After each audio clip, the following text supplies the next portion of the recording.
Бисмиллахи рахмани рахим, вассалату вассаляму аля расулиллах, ва аля алихи ва сахбихи аджмаин. Амма ба'д. Дорогие зрители, мы продолжаем наши уроки. И сегодняшняя наша тема – буквы естественного удлинения. В арабском языке существует три удлинительных звука. Это алиф, вау и я. Для распознания этих удлинительных звуков в кораническом тексте существуют некоторые правила.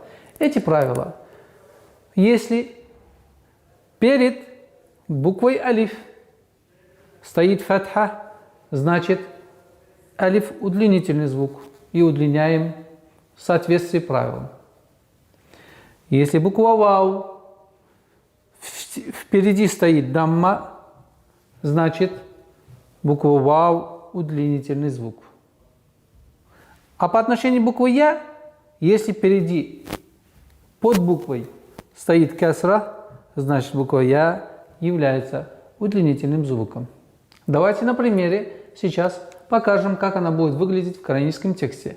Например, буква Б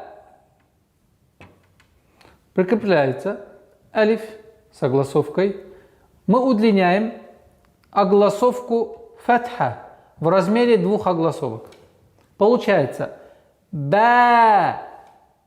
Если буква Б с огласовкой мы произносим Б, а при появлении алифа она протягивается дольше, два раза. Б, Б. Здесь очень важный момент. Удлинительный алиф в твердости, в мягкости подчиняется впереди стоящему звуку. Если впереди стоящий звук является мягким звуком, значит алиф тоже будет мягким. Например, как в примере Б, Б. А, например, если Та, Та в размере двух огласовок. Для распознания удлинительного звука вау и я в Коране те же самые правила, которые мы применили по отношению к удлинительному алифу. То есть, если, например, буква К, огласовка дамма, вау, ту в размере двух огласовок. Я то же самое, но отличительная черта, впереди должно быть кесра. То есть, например, джим, кесра, джи. Для распознания удлинительного звука я в кораническом контексте существуют некоторые правила каллиграфического письма. То есть, если мы находим букву я без точек, но с огласовками, то это будет звук я, не удлинительный звук.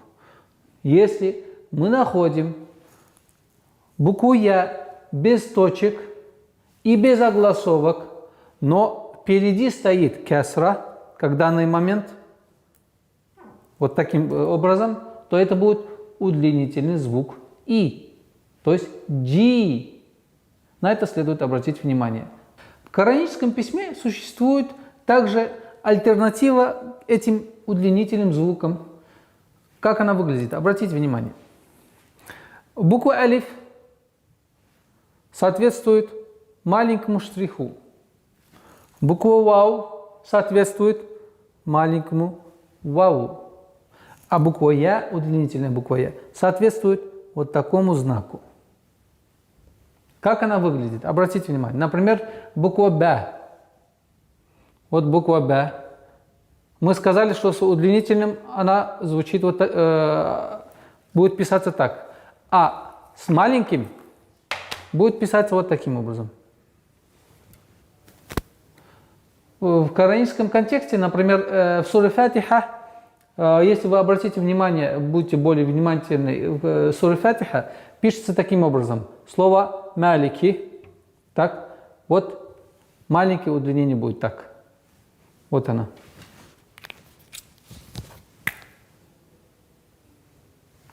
А буква «вау» в конце слова пишется в конце слова. Например, буква Г и будет писаться вот так. Огласовка и вот так, таким образом. Она будет намного меньше, чем сама буква в каллиграфическом письме.